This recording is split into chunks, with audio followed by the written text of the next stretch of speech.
Problem है। चलो ready.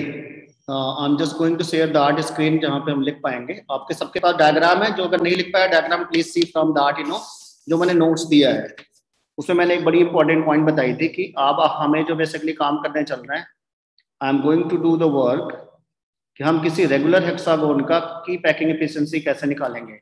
जैसे ये काम है कि पैकिंग एफिशिएंसी, आपके पास नोट्स है उस पर ध्यान से देखने रहना, उसी पे चल रहे हैं। पैकिंग एफिशिएंसी निकालनी है एचसीपी की। ये टॉपिक आपको आपकी बुक में नहीं मिलेगा, इट विल टेक और कॉम्पिटिटिव बुक्स में मिलता है। ये आपके एनसीईआरटी से अलग रहता है, इसीलिए हम इसको भी ले रहे हैं, इंपॉर्टेंट टॉपिक है।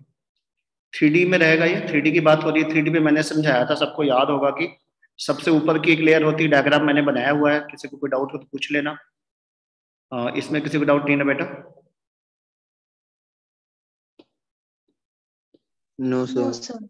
इसके बाद मैंने बताया था कि सॉरी पेन तो मसल है, ये आ गया, थैंक गॉड ग्रीन कलर आ गया। अब हम यहाँ पे देखो कुछ बॉल लगा रहे हैं, ध्यान से देखना। आपको ये ओब्वियसली रेगुलर हेक्सागोन जैसा दिखेगा, डायग्राम मैंने दिखाया हुआ है।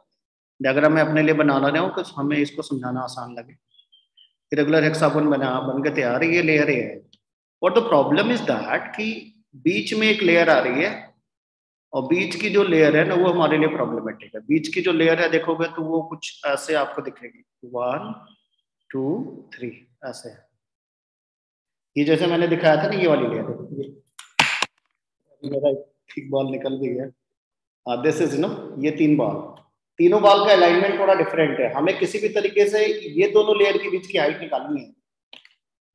रेगुलर हेक्सागोन में हमें जो है ना, ये लेयर ए है, ये लेयर बी है, got it.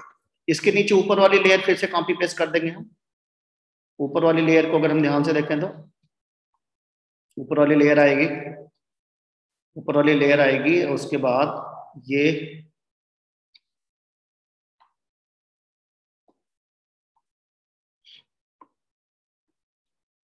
One ball, 2 ball है ना, 3 बॉल। ये टच में नहीं है, अलग अलग है दोनों, थोड़ा सा डिफरेंशिएट कर लेना। हमें बेटा जो इसमें बेसिकली हमें निकालनी है वो कहाँ से कहाँ के बीच में निकालना है। यहाँ से this is the straight line, यहाँ से यहाँ के बीच में, इज इट। हमें जो बेसिकली निकालना है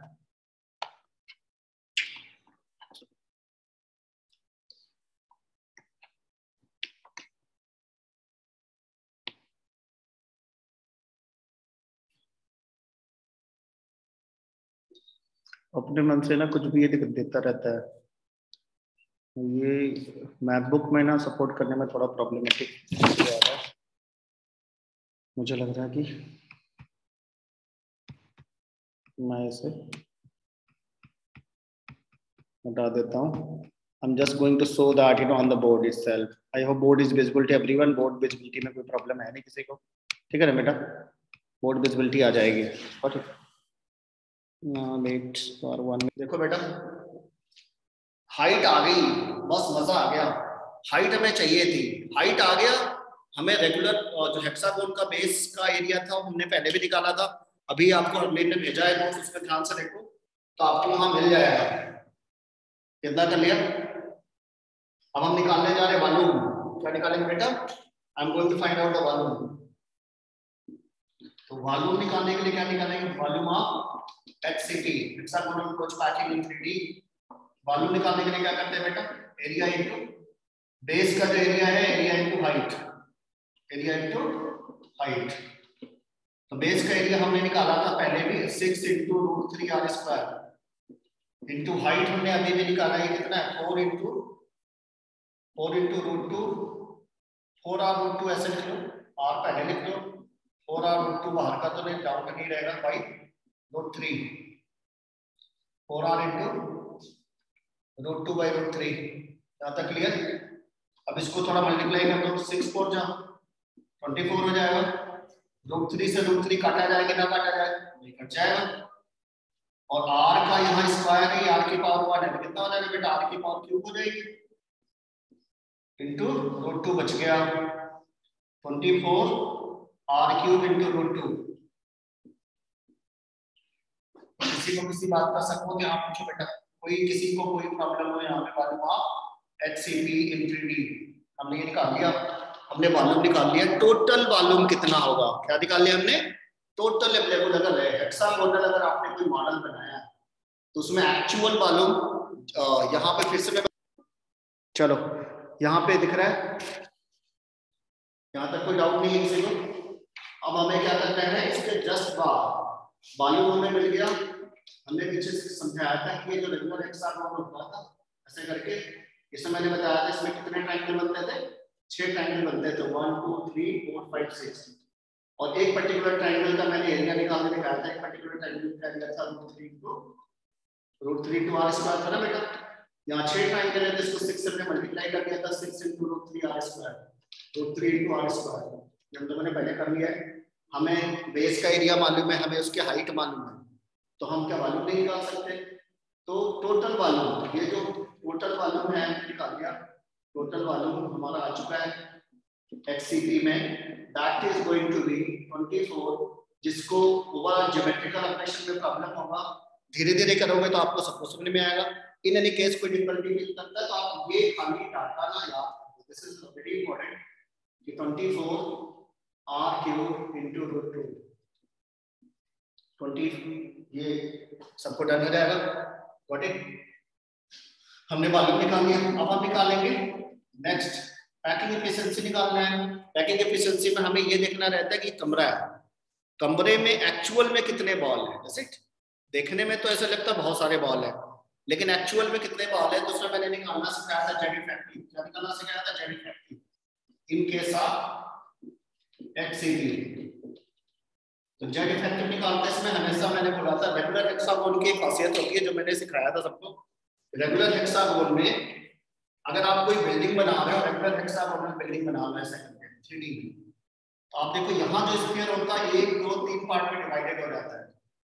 किसी को किसी बात का शक हो तो बोलो बेटा 3 पार्ट में डिवाइड हुआ कि 3 ब्लॉक में मैं ऐसे नीचे बना सकता हूँ, same to same, same will go upper side, ऊपर भी जाएगा, same situation is going in upper direction.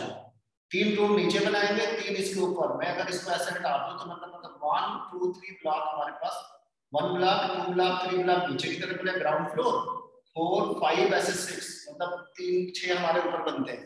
इसमें मैंने सिखाया था कि रेगुलर हेक्सागोन में जो कॉर्नर का स्फीयर होता है वो हमेशा 1/6 काउंट होता है, कितना काउंट होता है, 1/6। और इस पे हमने निकालना सिखाया था, इसको याद करके रखना है। जेड इफेक्टिव निकालते हैं HCP के केस में, तो नंबर ऑफ कॉर्नर कितने थे, 12 × 1/6 प्लस फेस के सेंटर में मैंने निकलवाया था 2 × 1/2 प्लस 3 बीच वाला, ये टोटल हमारा आया था 2 1 3 6 आया था। नहीं समझ में आया? इसमें किसी को डाउट हो तो पूछो, मैंने पिछले क्लास में कराया हुआ है, इस पिछले क्लास में कराया था कि जो रेगुलर हेक्सागोन होता है उसका जो कॉर्नर के स्फीयर होते हैं 6 ब्लॉक में जाते हैं, 3 नीचे 3 ऊपर जाते हैं।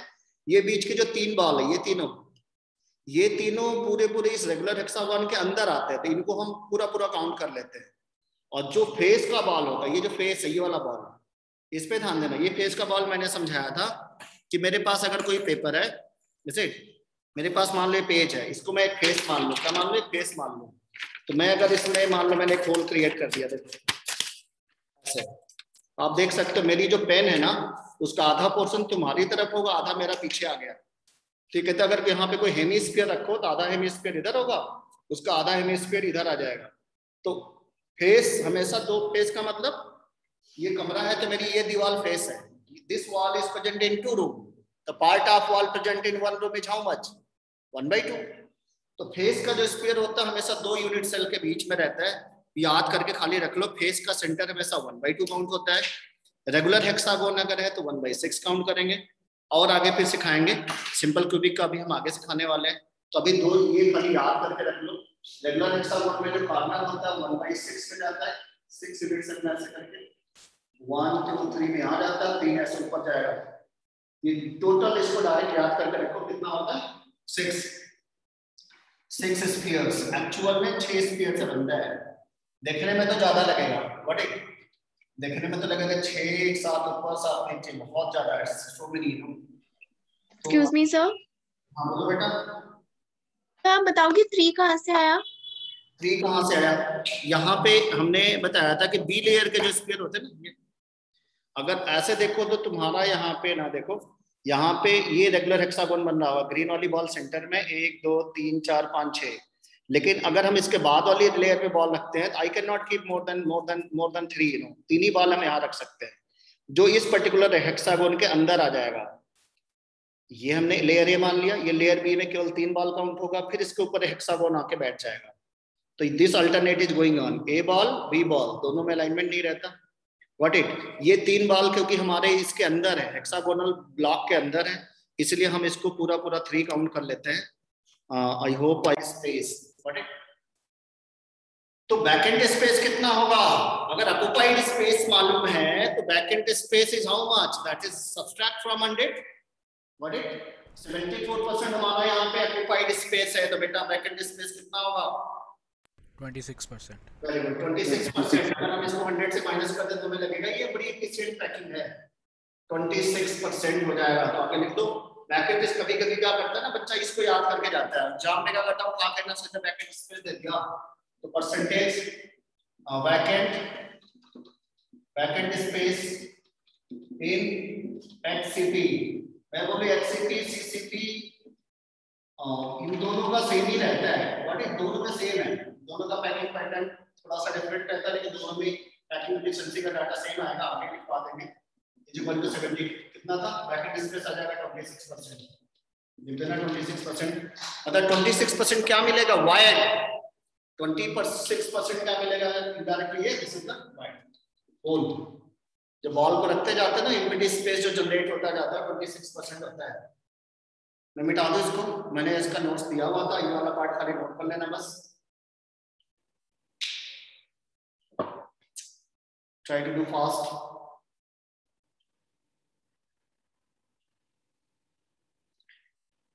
It's done.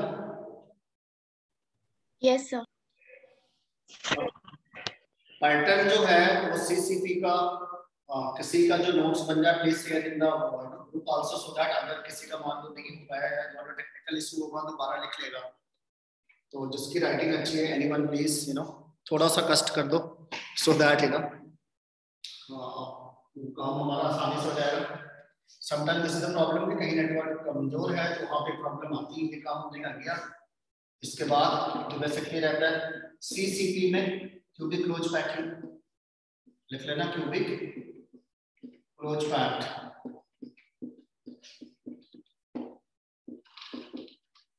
अब इस पे हमें ज्यादा टाइम आपको स्पेंड करने में नहीं रहेगा। जो बेसिक्स मैंने बताया था कि सबसे पहला काम होता है, सबसे पहला काम है जो आप करते हो, सॉरी सबसे पहला काम मैंने जो सिखाया था यही वाला है, जैसे मैंने किया हुआ था, ध्यान से देखना। मैंने लेयर ए ले लिया, फिर लेयर बी ले लिया, और लेयर अगर मैंने ए लेयर यहाँ मैंने रेड कलर की ले ली, बी लेयर देखो थोड़ा सा डिस्प्लेस कर दिया मैंने, दोनों का अलाइनमेंट अलग है तो इसको अपन ए मानेंगे तो इसको बी मान लेंगे। लेकिन थर्ड लेयर अगर आप ऐसे रख दो कि ऊपर और नीचे की लेयर देखो दोनों अलाइंड है कि नहीं, हॉरिजॉन्टली अलाइंड है, वर्टिकली भी अलाइंड है, ऐसे ऐसे देखो ऊपर नीचे है ना। तो कहते अगर फर्स्ट लेयर और ये थर्ड लेयर अगर अलाइंड है तो इसको जो अभी हमने पढ़ा that is known as A B A B type of packing. इसमें किसी को कोई डाउट हो तो पूछो बेटा। व्हाट आई टोल्ड दैट कि if we keep in such a way so that every alternate layer is aligned, every alternate layer is aligned. अगर हर अल्टरनेट लेयर अलाइंड होती है तो उसको बोलते ए बी ए। मैं इसमें अगर मैंने बोला नंबरिंग रख लो, ए कलर बॉल, ये मान लो ग्रीन वाला बी कलर बॉल, तो मेरा A. Why it is called A? Because this two are aligned to each other, A B A B type of packing. इतना ही तो लिखने से काम हो जाएगा, अगर आप इतना लिख लो तो हमारा काम हो जाएगा। What will happen in ABC type of arrangement? In this type, each sphere is surrounded by 12 spheres.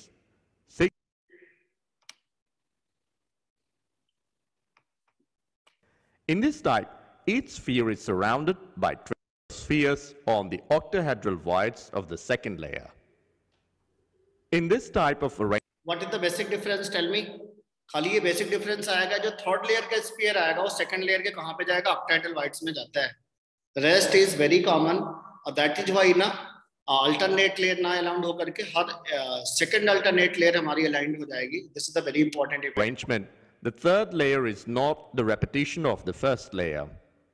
So this type of arrangement is called ABC type of arrangement. In this type, each sphere is surrounded by 12 spheres, 6 from the same layer, 3 from the top layer, and 3 from the bottom layer. So the coordination number is 12. The total volume occupied by the spheres is 74%. Example, Al. Aluminium, Cu, copper. चलो हमने इस पे बात थोड़ा सा कर ली, बस थोड़ा सा विजुअलाइजेशन देख लो। अभी आप घर में आराम से, नेट भी है, आप इसको अच्छे से भी खुद से भी देख सकते हो, so that you will be. और दूसरा ये है कि आपको ये अभी लास्ट में हमारा जो बेसिकली जो हमारा टाइम ड्यूरेशन बढ़ाया हुआ है उस पर हमें लास्ट पॉइंट में क्या करना रहेगा, एमसीक्यू क्वेश्चन का भी अब सोल्यूशन स्टार्ट हो जाएगा। जितना टॉपिक आपका आगे चलता जाएगा, लास्ट में जो हमारा टाइम पीरियड बनेगा उसमें हम क्या कर सकते हैं, रैपिड टेस्ट करेंगे। जो टॉपिक आपका तैयार हो जाता है उसी टॉपिक पे क्वेश्चन सेशन हो गया या एमसीक्यू वाला प्रैक्टिस स्टार्ट हो जाएगा। जो भी आपका डाउट है, टाइम हमारे पास ज्यादा भी है, तो that should be highly focused to your competition only. और don't miss your any class because of any reason. That's I'm telling, because ultimately you all have to give the board examination as well as medical or whatever deal you have. और हमें अगर अच्छे से हम पढ़ाई कर लेंगे तो मैंने बोला आपका कोई भी लाइफ का जो भी गोल होगा, no one can stop you, and you are getting one of the wonderful opportunity that is still staying far away. अगर हम पूरे देखेंगे, पूरे मैप के हिसाब से देखें तो बहुत दूर, and if you are getting your best teacher तो हियर अगर आप थोड़ा सा अगर फोकस करके करो, सारा काम छोड़ के खूब जम के पढ़ाई करो, तो you can produce best result. आप अच्छे से करो और रिजल्ट हम बहुत अच्छा कर सकते हैं। बट अपने आप पे बिलीव रखो और अपने वाहेगुरु पे बिलीव रखो और आप जम के खाली पढ़ाई करो। जैसे जहाँ पे भी प्रॉब्लम आती है, जहाँ पे भी हेल्प की नीड है, we are always with you. सारी टीम, सारे लोग हैं, आप खाली अच्छे से पढ़ो। टाइम तो आपको देना पड़ेगा। Don't miss your classes because of any silly reason. If it's very urgent, then it's okay. But in that case, follow up आपको कर लेना होगा कि सर मैंने ये कर लिया था, मेरा एक मिस हो गया, मेरे को इसको दोबारा करा दो। क्योंकि आप 10+2 में हो और 10+2 में आने पे जिम्मेदारी बढ़ जाती है, स्ट्रिक्टनेस आपकी लाइफ में। अब सब कुछ थोड़ा सा ना केयरफुली करना है, लापरवाही नहीं करनी। चलो हम लोग स्टार्ट करेंगे। यहाँ पे हमने थोड़ा सा बता दिया था, मैं इसको अपने तरीके से बता दे रहा हूँ। ये मेरे पास एक ये वाले पैटर्न में कोई अंतर नहीं आएगा, ध्यान देना। मैं अगर इसको लेयर को 2D में दिखाऊं ना, तो जो तरीका आप अपनाते हो ना वही रहता है, बट लेकिन 3D की जब बात आती है तो मैंने मान लो इस पे ये मैं बड़ा बॉल लेके दिखा रहा हूँ। 3D में मैंने मान लो ये वाली बॉल ऐसे रखी, जैसे तो ये रख दी, तो इसके बाद वाली बॉल का ना ओरिएंटेशन बदल देते हैं, ऐसा करके रख देते हैं। दोनों का ओरिएंटेशन डिफरेंट है। ये ट्राइंगल मेरा ऐसे था, मैंने जो पहले वाला देखो ट्राइंगल रखा ऐसे रखा, इसके बाद वाला मैंने इसका ओरिएंटेशन बदल दिया, तो now no one ball is aligned. नीचे से आप किसी भी बॉल को देखो, कोई भी अलाइन नहीं, ना तो ये व्हाइट वाला ग्रीन से, बीच वाले ग्रीन से, ना तो रेड से, किसी भी बॉल से, तीनों बॉल अलाइंड नहीं है। तो ये कहते हैं कि अगर हम ऐसा अरेंजमेंट कर दें कि ना तो सेकंड लेयर की बॉल फर्स्ट लेयर से अलाइंड हो, ना तो थर्ड लेयर की बॉल फर्स्ट लेयर से अलाइंड हो, तो हम उसको एबीसी टाइप का पैटर्न बोलते हैं। तो मतलब ऐसा 2D में समझने के लिए मैंने बोला, देखने में ऐसा लगता नहीं है, 2D में तो तुरंत समझ में आता है कि मेरे पास ऐसे ऐसे करके कर दिया, ठीक है ना। तो ये बॉल मैंने ए मान लिया, ए, इसको आप क्या मान लो, बीबी, और सी कलर की बॉल, सी मेरी बॉल डिफरेंट कलर की बॉल अगर होती तो मैं उसका अलाइनमेंट थोड़ा सा ना बदल देता, थोड़ा सा बदलना पड़ेगा, ए बी सी। लेकिन ये कलर बदलेगा तब तुम्हें दिखेगा, बट इसका कलर बदलना पड़ेगा, मुझे ऐसा अलाइनमेंट देखना है, लेकिन कलर नहीं बदलेगा तो तुम्हें एक जैसा अलाइनमेंट दिखता है। तो ये 2D में तुम्हें HCP जैसा ही दिखेगा। 3D बेस्ट होता है, 3D में आपको मैंने वीडियो दिखा दिया, वहां से देख लेना। क्यूबी क्लोज पैकिंग में क्या बोलना है, बोलो फर्स्ट लेयर में तो कोई इशू नहीं है, हम फर्स्ट लेयर लेके आएंगे, फर्स्ट लेयर जैसा वैसे रखना। फिर सेकंड लेयर का क्या काम होता है बेटा, फर्स्ट लेयर तो मैंने सिखाया था क्या करना है, ऐसे करके बस सिंपली जो बॉल को रखना ग्रुप में ही रखना है, यहाँ पे जो वहां पे कंस्ट्रक्शन है ऐसे ही रखना है, इसमें कोई प्रॉब्लम नहीं है। लाइक दिस ऐसे बना लो, ये हमारी लेयर ये हो गई। सेकंड लेयर की जो बॉल आती है, जो सेकंड लेयर की बॉल है, अब हमारे पास यहाँ दो चॉइस होता है। जब आप ये बना लेते हो ना, तो यहाँ पे आपको कुछ ट्रायंगुलर वाइड्स ऐसे दिखते हैं, ऐसे करके बट ये इसके पास में भी यहाँ पे ट्रायंगुलर वाइड्स ऐसे दिखते हैं, नीचे की तरफ दिखेंगे, अपोजिट डायरेक्शन में दिखते हैं, ऊपर से नीचे की तरफ दिखता है ऐसे करके। तुम्हारे पास दो ऑप्शन होता है, जो तुम्हारी बॉल है या तो तुम ये वाले एपेक्स पे रखो न्यूट्राइन में ऊपर की तरफ वाइड जा रहा है, इसका जो एपेक्स है ना अपवर्ड यहाँ रख दो, या तो इसके बगल में एडजेसेंट एपेक्स होता है, डाउन साइड होता है। तुम्हारे पास दो ऑप्शन होता है, बॉल को इस पे रख रहे हैं इस पे रख रहे हैं, तो यहाँ पे रखते जाओगे रखो कोई टेंशन नहीं, मैंने बॉल यहाँ रख दिया, ये बॉल अगर ये है तो बॉल बी हो जाएगी। जैसे सेकंड लेयर में कोई इशू नहीं है, second layer ball always occupied tetrahedral void of the first layer, there is no issue anywhere, you know. तो ये हमारे पास वेरी कॉमन है, लिख दो in case of cubic close packing, sphere of the second layer, sphere of the second layer, sphere of the second layer occupied TV of first layer, लिख लेना। in case of CCP, तो ये XCP में भी common line तुम्हें मिलेगी, sphere of second layer, sphere of second layer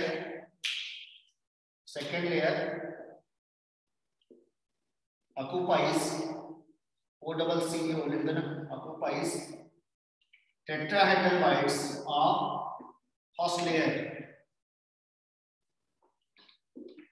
whereas आगे बदलेगा, whereas sphere of third layer क्या करेगा, सेकंड लेयर के ऑक्टाहेड्रल वाइड में जाते हैं, whereas sphere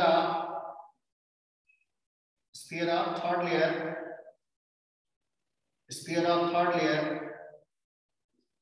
occupies octahedral bites of second layer, this is the very important, you know, octahedral bites of second layer। यहाँ तक डन कर लिया सबने?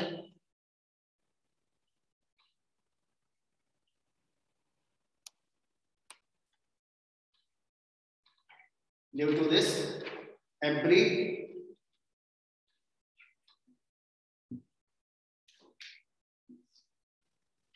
due to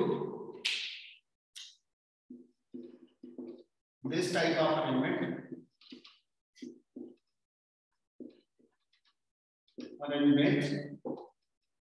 every second alternate, every third layer लिख सकते हो या सेकेंड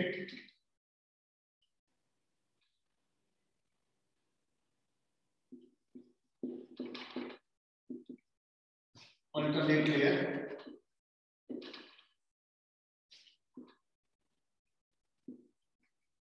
spheres are aligned, मतलब एक बॉल हमारे पास, this is known as ABC dash type of arrangement,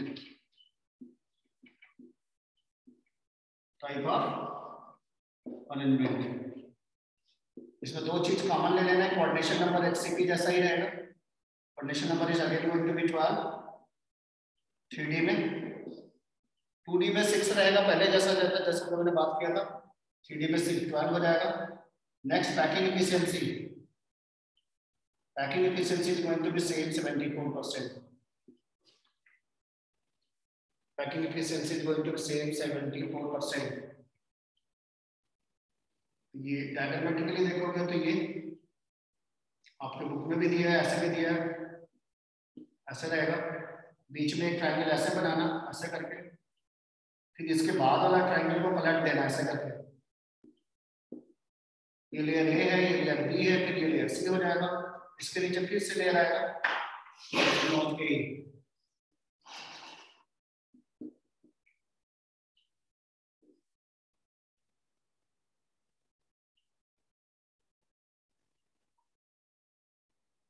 फिर से ये आ गया एवरी, ये लेयर हमारी इससे लाइन है, ए बी सी सारे के सारे लाइन नहीं है, every second alternate layer is going to be line, तो this is said to be A B C type of packing. किसी एक पर्टिकुलर अगर आप सेंटर स्केल को चूज करके इसका बोले तो हमारा कोऑर्डिनेशन नंबर कितना है, तो ये इसके ऊपर फिर से ट्रायंगल रिपीट हो जाएगा, इसके ऊपर ये ट्रायंगल ऐसा रिपीट होगा, दैट इज व्हाई इसका कोऑर्डिनेशन नंबर कितना मानते हैं, यहाँ से 3 आ जाएगा, तो यहाँ से आ जाएगा, इसके लिए इसके सराउंडिंग देखो 1 2 3 4 5 6 ऐसे आएंगे। तो 6 हमें यहाँ से मिल जाएगा, 3 ऊपर से 3 नीचे से, कुल मिला के यहाँ पे नेट आ जाएगा हमारे पास। भाई coordination number is equal to how much? यहाँ तक डन हो गया सबका? किसी को कोई भी यहाँ पे प्रॉब्लम है तो पूछो। मैंने बोला इसके लिए आप वीडियो भी देख लेना, वीडियो लिंक मैंने भेजा हुआ है। इन केस अगर कोई उसके बाद भी है तो आप तो हम उसको बोलते हैं HCP। क्या बोलते हैं बेटा? HCP रख दिया। सेकंड लेयर के बाल को फर्स्ट लेयर के टेट्राहेड्रल में डाल दो, थर्ड लेयर के स्फीयर को सेकंड लेयर के ऑक्टाहेड्रल वाइड्स में डाल दो, तो हम उसको बोलते हैं CCP। तो ऑक्टाहेड्रल वाइड का एग्जांपल मैंने बोला था, the hole that is surrounded by 6 sphere. ऐसा होल जो 6 स्फीयर से सराउंडेड हो उसको क्या बोलते हैं? Octahedral wides. और जो केवल 4 स्फीयर से सराउंडेड हो उसको क्या बोलते हैं? ओनली 4 स्फीयर से सराउंडेड है तो this is said to be tetrahedral voids. ये मैंने पहले भी बताया हुआ है। और यहां तक डन हो गया। मैं इसको पूरा हटा रहा हूं। आपको वो विद द जी टॉपिक्स हमारे पास शुरुआत में भी हमें देखना है। There certain terms,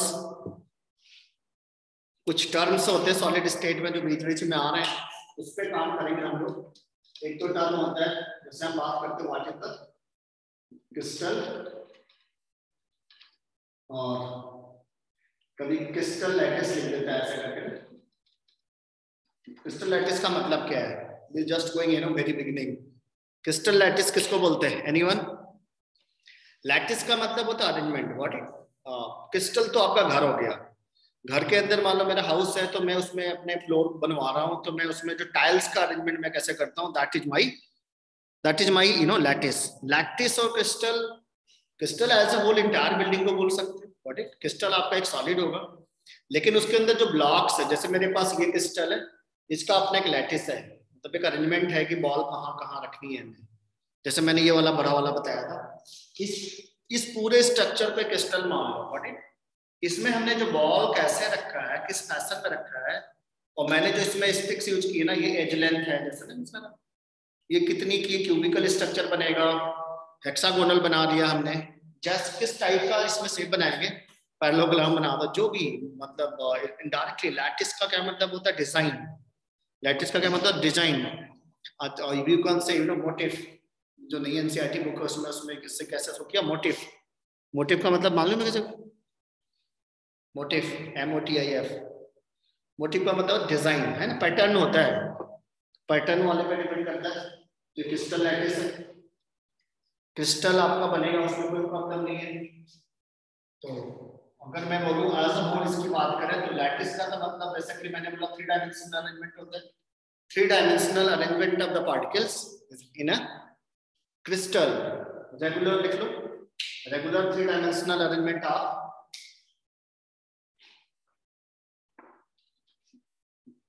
it is defined as regular 3-dimensional arrangement of arrangement का मतलब pattern of particles, constituent particles। और particles बोले तो क्या हो सकता है बेटा? It can be atom, it can be ion, it can be molecule in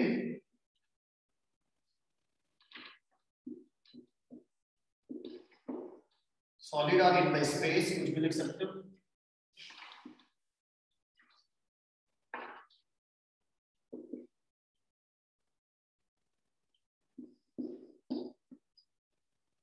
is known as crystal lattice। Crystal lattice. तो थोड़ा सा कंफ्यूजन होता है, मैंने बोला कि कंफ्यूजन नहीं रहना है, पूरी बिल्डिंग को क्रिस्टल मान लेना है। क्रिस्टल एक बड़ा सा टर्म है, क्रिस्टल के अंदर छोटे छोटे रूम्स होते हैं। हमारा स्कूल है, स्कूल की अगर हम बात करें पूरी बिल्डिंग को आप क्रिस्टल मान लो। बिल्डिंग में लेकिन जो रूम्स की जो डिजाइन होती है, उसकी लेंथ, ब्रेथ, हाइट, वॉल को कहाँ रखना है, विंडो कहाँ लगाना है, हमारे पास इसमें बेसिकली जो पैटर्न होता है उसको हम बोलते हैं लैटिस। लैटिस का मतलब होता है उसका एक अरेंजमेंट कैसे करना है। तो लैटिस का ये सेट हो गया। क्रिस्टल मैंने बता दिया पूरी बिल्डिंग है। और पूरी बिल्डिंग में से अगर मैं बोलूं there is a term that is known as unit cell. Unit cell किसको बोलते हैं? तो अगर ये पूरी पूरी वॉल है, व्हाट इज दिस वॉल? इस वॉल का wall is made up of BRICS, is it? Wall अगर ब्रिक्स से बनी है तो जो ईंटें जो हैं उसके जो ब्रिक्स हैं they are known as unit cell. हम उसको उसका एक यूनिट सेल मान सकते हैं, क्योंकि जब वो बार बार रिपीट कर रहा है तो हमें एक वॉल बन के तैयार हो जाती है, व्हाट इज? तो इस वॉल का जो बेसिकली यहाँ पे तुम्हें बोर्ड दिख रहा है, दीवार, घर में जो दीवार होती है वो ब्रिक से बनती है। तो वॉल को आप एक क्रिस्टल मान लो थोड़ी देर के लिए, तो एक क्रिस्टल है, नो डाउट सॉलिड स्टेट का मटेरियल है। उनके जो ईंटें हैं ना, हम उनको क्या मान लें? यूनिट सेल्स मान लेते हैं, क्योंकि उनका अपना एक डायमेंशन होता है। बट आप डायमेंशन किसी भी टाइप की ब्रिक्स ले सकते हो, तो उसका अपना एक डायमेंशन है, क्यूबिक शेप में बना के रखे हो, जो भी उसका डायमेंशन आप लेते हो, is it? That's not a big issue. लेकिन अगर वॉल ईंटे को लगातार अगर हम 3D में रखते जाएं तो हमें क्या मिल सकता है? एक बड़ा सा स्ट्रक्चर बन जाएगा। तो जो स्मॉलेस्ट पोर्शन होता है, जैसे मैंने अभी भी सिखाया था, मैं तुम्हें दिखाऊं फिर से। मेरे पास ये बड़ा सा ब्लॉक है, व्हाट इट? ये टेढ़ा मेढ़ा तुम्हें दिख रहा होगा, टूटा हुआ भी है कुछ। ये बड़ा सा ब्लॉक है, लेकिन इसमें से एक पर्टिकुलर पोर्शन चूज कर लो। मैंने मान लो ये स्टार्टिंग का पोर्शन ये चूज कर लिया, तो इसमें 4 ऊपर 4 नीचे 8 बाल है हमारे पास। ये पर्टिकुलर एक पार्ट हमारा ना एक यूनिट सेल कहलाएगा। ऐसे इसको एज अ होल अगर हम देखें तो इसमें एज अ होल हमारे पास नंबर ऑफ स्पेस इसमें ज्यादा है, number of as a whole देखें इसमें बहुत सारे यूनिट सेल इन्वॉल्व है। This whole unit cell, this whole block is known as crystal. उसका एक पोर्शन ले लो, एक पर्टिकुलर पोर्शन लेना है जो बार-बार क्या होगा? रिपीट होगा। Smallest portion of any crystal, is it? किसी क्रिस्टल का वो जो छोटा सा पोर्शन है जो बार-बार रिपीट हो रहा है, कैसे रिपीट होगा? इन 3D में जाएगा। मतलब ऐसा नहीं उसको x डायरेक्शन में ले जाएगा, y में भी ले जा सकते हैं, z में भी ले जा सकते हैं। जैसे मैं एक एग्जांपल ले रहा हूं, मैंने ऐसे x एक्सिस ले लिया, मान लो y ले लिया, मैंने z ले लिया, और मैंने यहाँ पे एक छोटा सा यूनिट सेल बना दिया। मैं इसे यूनिट सेल बन के दिखा रहा हूं, एक यूनिट सेल बन के तैयार हो गई, व्हाट? अब यूनिट सेल बहुत सारे बॉल से, छोटे छोटे बॉल से बनेगी। This is the smallest part. अब हम क्या करेंगे? ये जो सिंगल मैंने ब्लॉक बनाया है इसको हम एक यूनिट सेल मानेंगे। This is considered as unit cell. अब आप इसको बढ़ाते जाओ। अगर इसका मल्टीलेयर स्ट्रक्चर देखो तो आप इसको इधर भी बढ़ा सकते हैं, ऐसे करके देखो। मैंने दूसरा ब्लॉक बना लिया, नहीं समझ में आया? किसी को लग रहा डाउट तो कुछ ना, कोई प्रॉब्लम नहीं, एकदम मन था दिल खोल के पूछो कि हाँ सर ये नहीं समझ में आया, फिर से इसको बताओ। मैं आपको फिर से बताऊंगा और आपको समझ में आएगा ही, ना आने का तो सवाल ही नहीं है। मैंने दूसरा रूम बना दिया। घर में हमें मकान बनाना, मकान तो बड़े हो सकते हैं, मकान बनाते समय क्या करना है? वैसे से रूम बनाते चले जाओ। जब हम रूम बनाते हैं तो हम एक्स डायरेक्शन को भी लेते हैं, वाई को भी लेते हैं, लेंथ, ये मान लो आपने लेंथ ले लिया, ब्रीथ और हाइट दोनों लेते हैं, तीनों पैरामीटर ले रहे हैं। किसी भी पॉइंट से देखोगे तो आप तीनों पैरामीटर पर काम करते हैं। आप इसके ऊपर फिर से ऐसे बना लो, ऐसे करके बना लिया मैंने। तो ये जो स्मॉलेस्ट पोर्शन, ये जो बार बार रिपीट कर रहा है, जिसको मैंने सेलेक्ट कर दिया, the smallest repeating unit of any crystal, you know, which one repeat over and over again, तो बार बार रिपीट करती जाती है, और that is going to produce a crystal। किसी भी क्रिस्टल का जो सबसे छोटा पोर्शन है, which one repeat over and over again, ये 3 डायमेंशनल पार्ट होता है, 3D पोर्शन है। मैंने इस बड़े से बिल्डिंग का, अपने स्कूल की में बहुत सारे क्लासरूम रहते हैं, उनमें से क्लासरूम सिलेक्ट कर लो, लेंथ ब्रेथ हाइट वैसे ही मान लो। बहुत सारे मल्टी स्टोरी बिल्डिंग्स होती है, आप उसमें से एक 2 BHK फ्लैट मान लो सारे में बना दो, तो पर्टिकुलर जो रूम होगा 1 BHK रूम में मान लो जो रूम हो, सारे बिल्डिंग में रिपीट होता रहता है। तो एक पर्टिकुलर रूम को मैंने क्या माना? यूनिट सेल मान लिया। तो ये पोर्शन है, ये क्या लिख सकते हैं? द स्मॉलेस्ट, ये छोटा सा पोर्शन है, 3D पोर्शन लिख सकते हो, पोर्शन ऑफ एनी क्रिस्टल, है ना, which one repeat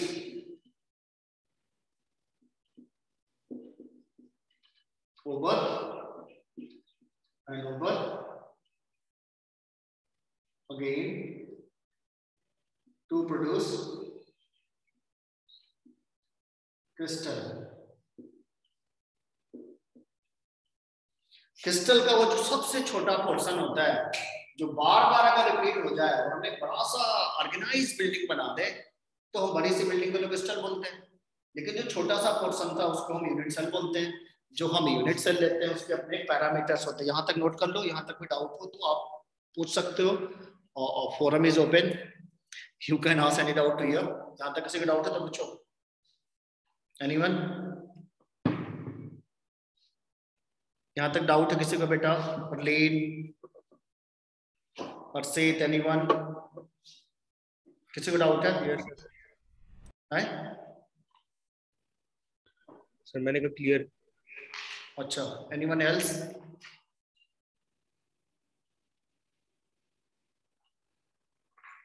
बोलो बेटा,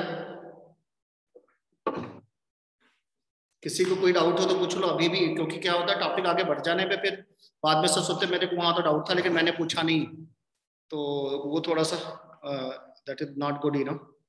पर किसी को डाउट हो तो पूछ लो अभी यहाँ पे। अभी हमने खाली में आप रहते हो या आपका डाइनिंग रूम है जो भी है, तो that can be consider as a unit cell and when it is going to repeat, अब कमरे से निकलते हो फिर से दूसरा कमरा, फिर तीसरा कमरा आता है, and they all are going to repeat first floor, second floor, third floor, ground floor, whatever floor you know, so they all together they are known as crystal। पूरे इंटायर हाउस में क्रिस्टल बोल रहे हैं, कोई problem नहीं।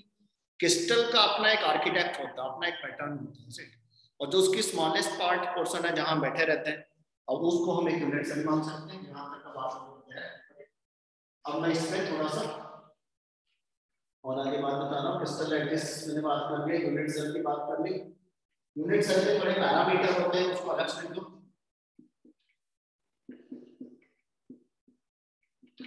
Parameters of unit cell. Unit cell का parameter क्या है? मान लो मैंने एक यूनिट सेल मेरे को बनानी है तो उसके लिए प्लानिंग करनी पड़ेगी। एक्स ले लो, वाई ले लो, मान मैंने चल लिया, तो ये मैंने ले लिया बॉडी। आप इस पे कोई भी क्यूबिक बना लो, तुम्हारी चॉइस का, अपनी चॉइस का। ऐसे मैंने बना लिया, गॉट इट। तो जब हम ये बनाते हैं ना तो हमारे पास डायमेंशंस क्लियर होते हैं। डायमेंशन क्लियर का मतलब ये मैंने कोई पॉइंट मान लिया, यहाँ पे कॉल कर दिया, ये कोई पॉइंट ले लिया, ये इसकी लेंथ है मान लो, मतलब पॉइंट ए ले लो या ओ ले लो, तुम्हारी जो ए ले लो, इसको बी ले लो, गॉट इट, इसको सी ले लो, और हम चाहें तो यहाँ पे पॉइंट ओ ले सकते थे, यहाँ पे ए ले लिया तो थोड़ा सा समझ में आएगा, गॉट इट। तो ओ से लेकर के यहाँ तक की पॉइंट डी की लंबी, ये मान लो लेंथ है, इसका अपना एक एरिया होगा, इसको एक्स एक्सिस पे जो लेंथ होती है उसको ए मानते हैं, नोट कर लेना इसको। वाई एक्सिस पे जो हाइट होती है ना, ये हाइट, दिस हाइट बेसिकली नीचे तक जाएगी, यहाँ मैंने वो लिखा हुआ था इसलिए मैं साइड लिख दे रहा हूँ। This height is known as, इसको मानते हैं मतलब ओ से सी की जो लंबाई है, इसको ए, इसको सी मानते हैं, क्या मानते हैं? सी। और ये वाली लेंथ हुआ मान लो ब्रेथ और हाइट। अगर इसको तुम मानते हो कि थोड़ी देर के लिए ऐसे मान लो कि मैंने इसको लेंथ मान लिया, तो इसकी ब्रेथ हो जाएगी, ठीक है ना। तो हाइट को क्या मानेंगे फिर हम? सी से मानते हैं। इनके बीच में एंगल भी है और इसको क्या मानते हैं? बी। ए स्मॉल ए स्मॉल बी स्मॉल सी। इसे समझना है ऐसे, ये ऐसे हो गया, फिर ऐसे हो गया, इसको स्मॉल ए, इसको स्मॉल सी, इसको स्मॉल बी। नहीं समझ में आया? इसमें कोई डाउट हो तो पूछो बेटा। जैसे दीज आर द पैरामीटर्स। कह रहा जब बिल्डिंग बनाना होता है तो हमें तो उसकी लंबाई चौड़ाई पे भी तो ध्यान देना रहता है ना, हम क्या लंबाई ले रहे हैं। एक्स डायरेक्शन में जो आप लोग हैं उसको ए मान लेंगे, वाई डायरेक्शन में जो लेगा वो वाई को उसको सी मान, जेड डायरेक्शन में क्या मानेगा? बी मान लेंगे। फिर कहते सर इनके बीच में एंगल भी बनेगा, इनके बीच में यहाँ ना कोई एंगल बनेगा। मैं वैसे तो 90 डिग्री मैंने यहाँ बनाया, यहाँ जो एंगल होता है, ये जो एंगल है इसको हम मानेंगे अल्फा। एंगल कौन सा मैंने माना बेटा? अल्फा। मैंने वहां के हिसाब से चलते थे, इसको ओ पॉइंट लिया था मैंने, इसको बी पॉइंट लिया था, इसको मैंने सी पॉइंट लिया था। एंगल मेरा कौन सा? ये सी या वाई ले लो, सी कैपिटल ले लेना, सी सी ओ बी। इस एंगल को मैंने क्या माना बेटा? अल्फा मान लिया। एक और एंगल बनेगा बी ओ जेड, अंदर एंगल बना बी ओरिजिन पॉइंट और जेड में, ये एंगल कितना मानेंगे? इसको हम लेते हैं गामा, क्या लेना इसको? गामा। इधर का एंगल जो लेते हैं उसको लेते हैं बीटा। बेटा बेटा क्या हालचाल है ना बेटा, बेटा ओके। तो बीटा वाला एंगल कौन सा होगा? COZ, COZ के बीच में, इसको बीटा ले लिया। तो आप अपने कमरे की एनालिसिस करो तो तुम्हें समझ में आएगी। कमरा सामने से देखना, कोई भी एक डायरेक्शन, तो जो ऊपर जाने वाला पिलर होगा उसके रिस्पेक्ट में चेक कर लेना। मेरे पास तो यहाँ पे ऐसे मैंने डायरेक्ट दिखा दिया, मैंने आपको सारी बात बता दी। एक्स डायरेक्शन वाले को ए पैरामीटर मानते हैं, वाई डायरेक्शन वाले को क्या लेते हैं बेटा? हाइट मानते हैं, सी ले लेना। और जेड डायरेक्शन में जो चलेगा उसको क्या मान लेना? बी मान लेना, स्मॉल बी। उसके बाद इंटरफेसियल एंगल, इनके बीच का जो एंगल होता है इसको बोलते हैं इंटरफेसियल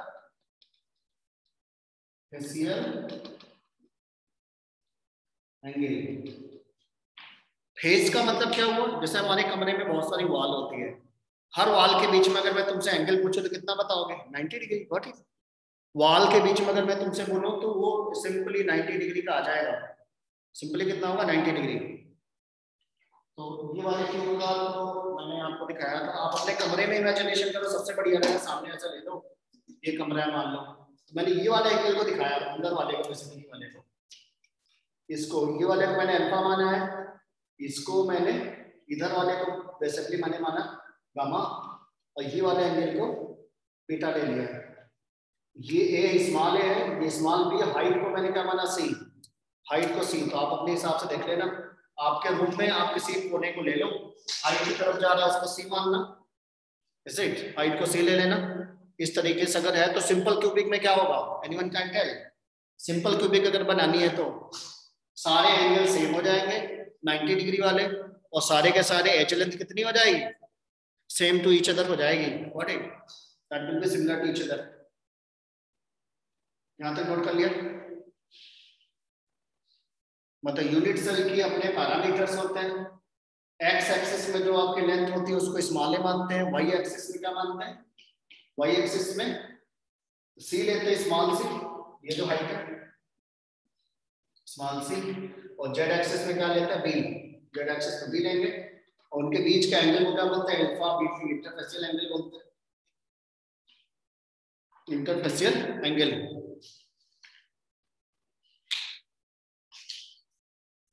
इसके बाद टाइप ऑफ यूनिट सेल थोड़ा सा पढ़ लो, फिर हम आगे और बात बताएंगे। Type of unit cells, type of unit cell, type of unit cell. Type of unit cell में जो सबसे पहला हम पढ़ते हैं दैट इज द प्रिमिटिव। क्या बोलेंगे बेटा? प्रिमिटिव। एक तो बोलते हैं प्रिमिटिव, दूसरी बोलते हैं centred. Centered. One is known as primitive and that is known as centered unit cell. Primitive unit cell and centered unit cell. Primitive unit cell में क्या होगा? Primitive unit cell की जब बात आती है तो that's your, हम जो इसमें पहले सिखाएंगे आपको, that is the simple cubic.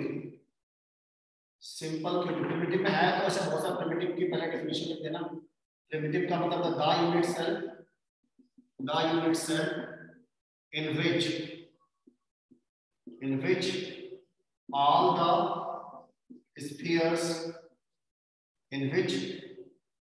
spheres are present only at the corner. Spheres are present only at the corner. Spheres are present only at the corner. Centre की अगर बात करेंगे तो कॉर्नर पर तो रहना मैंडेटरी, कॉर्नर के बगैर तो बनेगा। अगर आपको एक कमरा बनाना है तो कमरे बनाने के लिए आपको कितने पिलर चाहिए? बेस में आप 4 पहले होल कर लो, वहां पे पिलर लगा दो।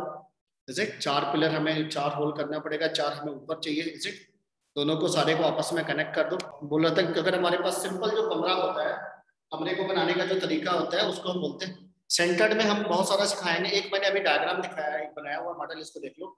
ये वन ऑफ द सेंटर्ड का एग्जांपल है। कॉर्नर पे तो कॉर्नर में अगर नहीं रहेगा तो हमारा क्यूबिक बनेगा नहीं, या मान लो कोई भी डिजाइन नहीं बनेगी।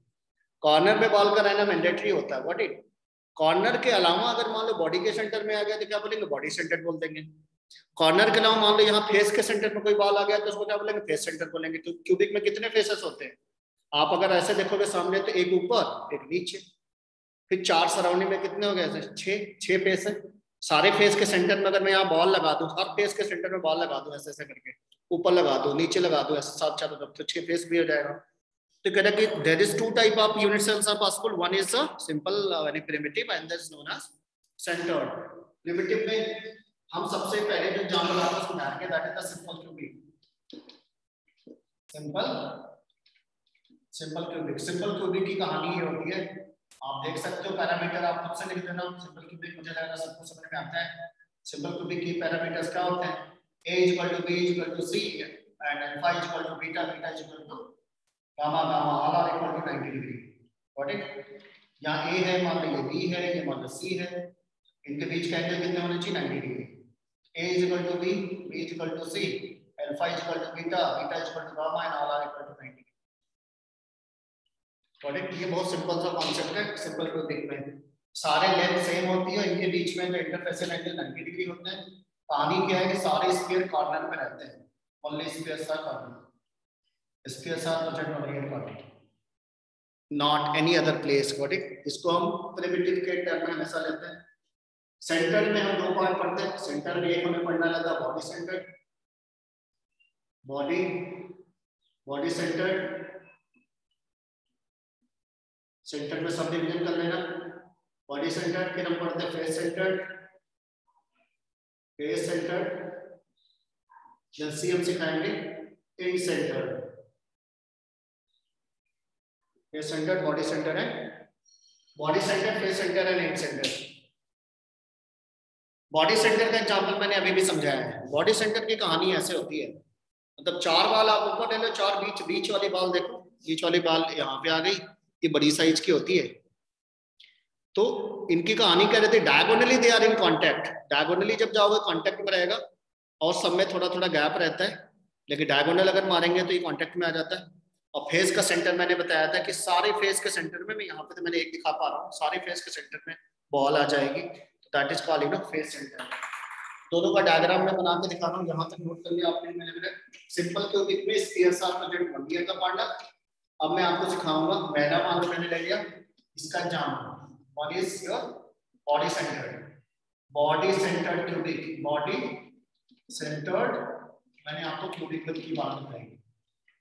तो बॉडी सेंटर्ड क्यूबिक में क्या ध्यान देना रहता है, इस पहले तो ये बना दो बेटा, जो बनाता हूं सिंपल सा ही बना। पहले मैं क्या बनाना चाहिए बोलो, प्रिमिटिव। पहले प्रिमिटिव बना लो, प्रिमिटिव हमने बना लिया, देखो मैंने प्रिमिटिव बनाने का कोशिश किया, प्रिमिटिव बन के तैयार है। सारे स्फीयर को कॉर्नर पर लगा ही दो पहले, प्रिमिटिव के बगैर तो बॉडी सेंटर की पॉसिबिलिटी है ही नहीं। प्रिमिटिव मैंने बना लिया, अब बॉडी सेंटर का कहने का मतलब बॉडी का डायमीटर बना देना। ध्यान से देखना, 1 2 3 4 5 6 7 8। अब 1 को तुमको 5 से मिलाना है, या 4 को 6 से मिला दो, या 3 को 7 से मिला दो। बॉडी का डायगोनल जाना है, या 2 को 8 से मिला दो, तुम्हारी चॉइस। मैंने मान लो 1 को 5 से मिलाया तो बीच में एक स्फीयर यहाँ पे आएगा, जो मैंने अभी डायग्राम दिखाया था वही वाला है बॉडी का डायगोनल। इसको बोलते हैं body centred cubic, body centred cubic.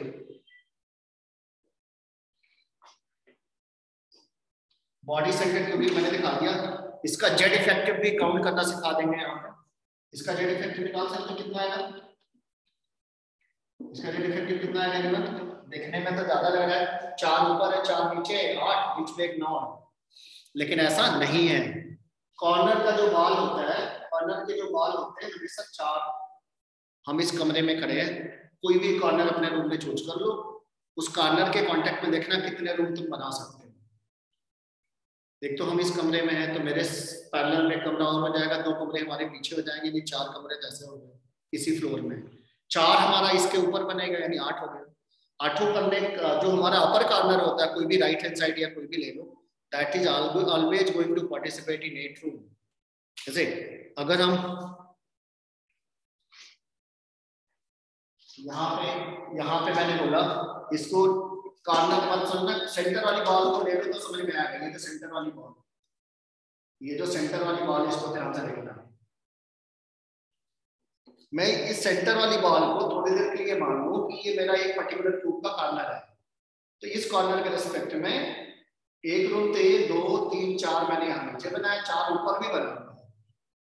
इस जो पर्टिकुलर बॉल की पार्टिसिपेशन की अगर हम बात करते हैं तो ये 4 नीचे 4 ऊपर 8 यूनिट सेल में पार्टिसिपेट करता है। तो अगर हम ऐसे निकालेंगे तो यहाँ याद करके रखना, कॉर्नर का जो कंट्रीब्यूशन होता है,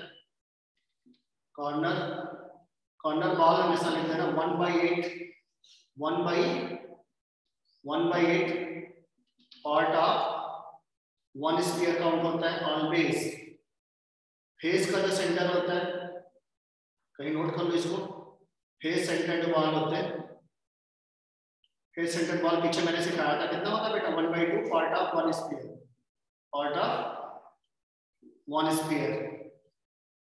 और एक होता है एज सेंटर, जो आगे सिखाएंगे अभी, एज सेंटर बॉल अगर कभी आती है तो that is going to be 1/4 part of 1 sphere.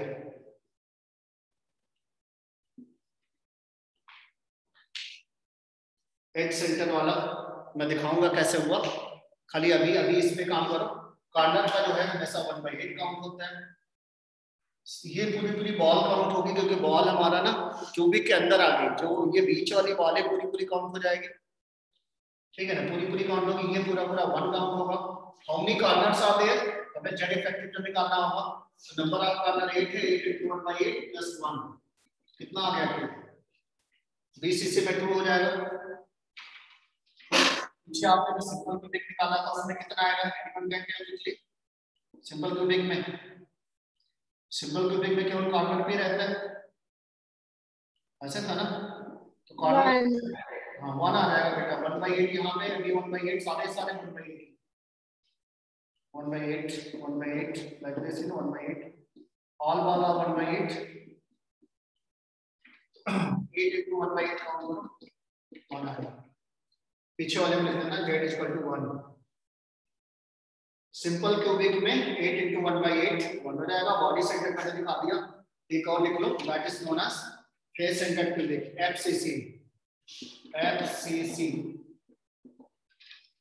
FCC में क्या होगा, spheres in face center cubic, spheres are present at each corner, ये तो मैंडेटरी है, as well as center of each faces, अब फेस कितना होता है, अगर मैं इस कमरे में हूं तो फेस कितना होगा, एक छत हो गया, बेस हो गया जहां पे हम खड़े, सराउंडिंग की 4 वॉल, छत ऐसे जहां कमरे में, ऐसे सोचो ऊपर की तरफ देखो तो एक मिलेगा, नीचे आपको बेस मिल जाएगा, सराउंडिंग की 4 वॉल, जो भी एरिया है, this is the area surrounded by how many faces, तो that is known as face को बोलते हैं। तो फेस सेंटर की बात अगर करें तो हमारा कुछ ऐसा हो जाएगा,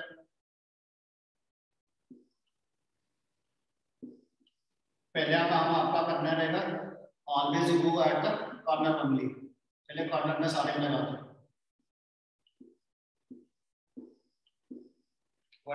कॉर्नर में मैंने लगा दिया, फिर सारे का फेस चूज करो, 1 2 3 4 5 6 7 8 पॉइंट बॉल आ गई, फेस का डायगोनल मार देना ऐसे करके, फेस का डायगोनल यहाँ पे बॉल रख देना, ऊपर का कर लिया तो नीचे का करना है, 1 by 1 करना है, ऐसा जल्दबाजी मत करना, ऊपर का कर लिया तो नीचे का करना है, सबसे पहले 2 कर लिया हमने, फिर हम क्या करेंगे, इधर राइट हैंड साइड वाला फेस को ऐसे करना, राइट हैंड साइड पे फेस को ऐसे करना, आधा कर लिया, फिर लेफ्ट हैंड साइड वाले फेस को ऐसे करना, यहाँ पे ऐसे, फिर फ्रंट एक बैक, फ्रंट में जो आपका उसका और पीछे जो एकदम फ्रंट और बैक दोनों का करना रहेगा हमें, तो दोनों का और कर लेना, कुल मिला के तुम्हें इसमें 6 आएगा। आप अपने कमरे को देखो तो समझ में आएगा, मान लो जैसे क्यूबिक हो गया बॉडी, तो इसके एक ऊपर एक नीचे और चारों तरफ से 4 आएगा, हर फेस के सेंटर में एक बॉल डालनी है, तो 6 फेसेस आएंगे। फेस की कहानी होती है, फेस की स्टोरी क्या है अभी आगे और सिखाएंगे। फेस के जो सेंटर में बॉल रहेगा वो सबसे कांटेक्ट में रहेगा, कॉर्नर कॉर्नर का बॉल कांटेक्ट में नहीं रह सकता। उसका रीजन आपको खुद से समझ में आ सकता है। मैं एक छोटा सा एग्जांपल तुम्हें दे रहा हूं।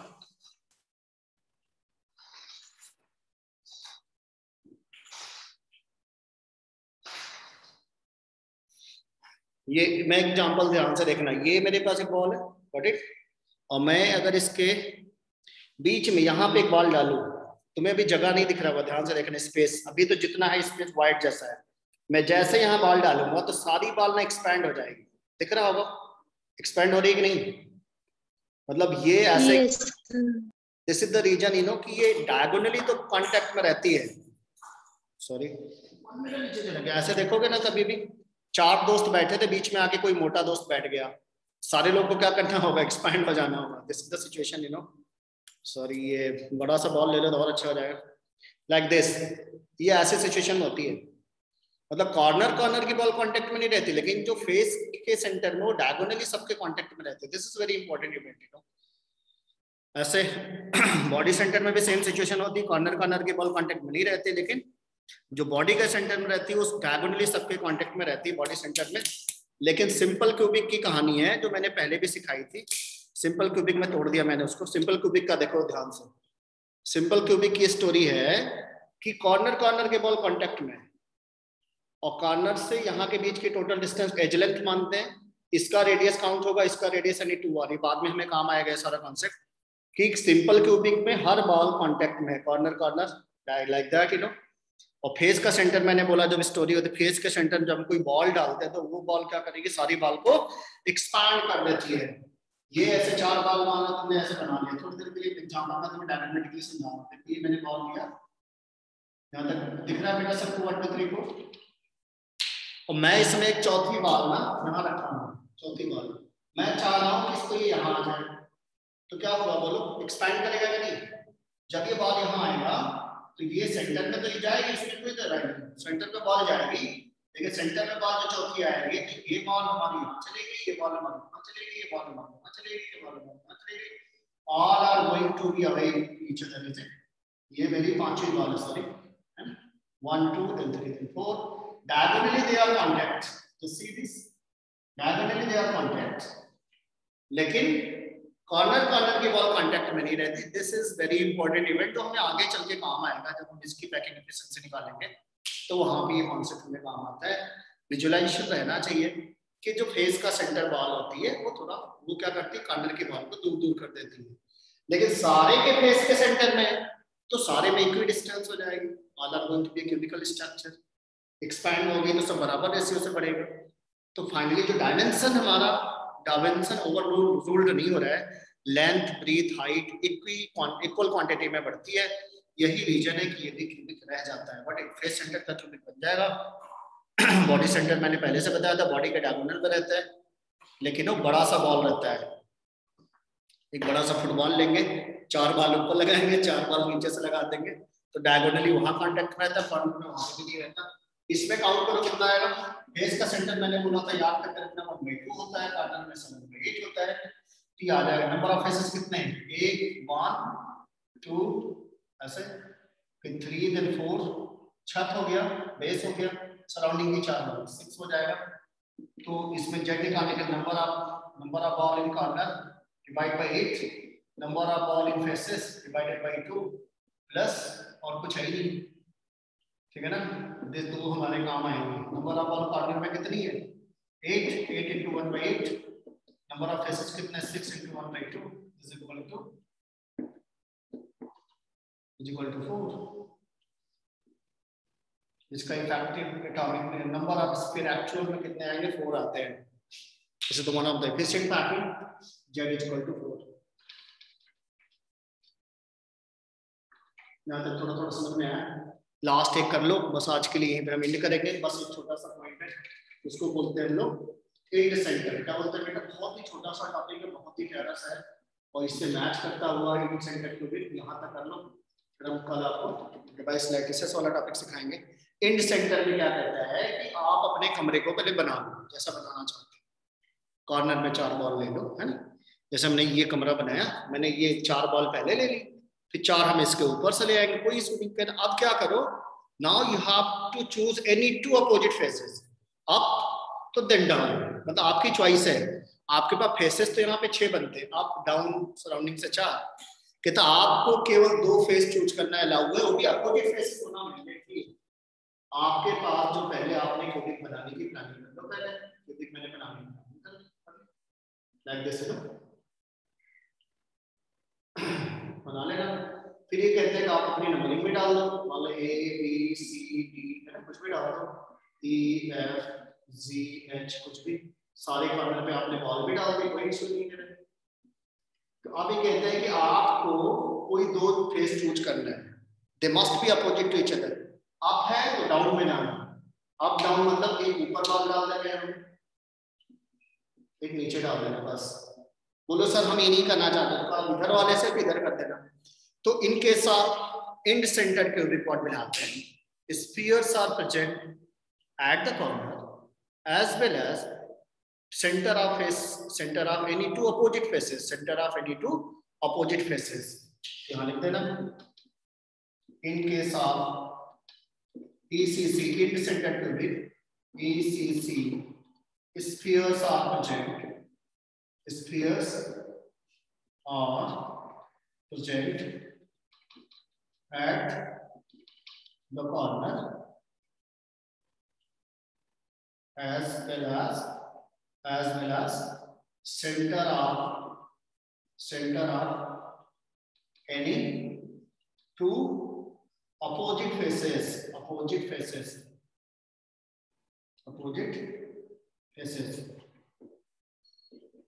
तो बेटा कॉर्नर पे काउंटिंग कितना करेंगे, 1/2, फेस का सेंटर कितना होगा 1/2, जेड इफेक्टिव कितना हो जाएगा, एक्चुअल में कितना स्क्वायर लग रहा है, तो नंबर आपका आता है 8 into 1/8, कॉर्नर वाला प्लस 2 into 1/8, ये हो जाएगा मेरा 1 2। चलो best of luck, thanks for listening patiencefully and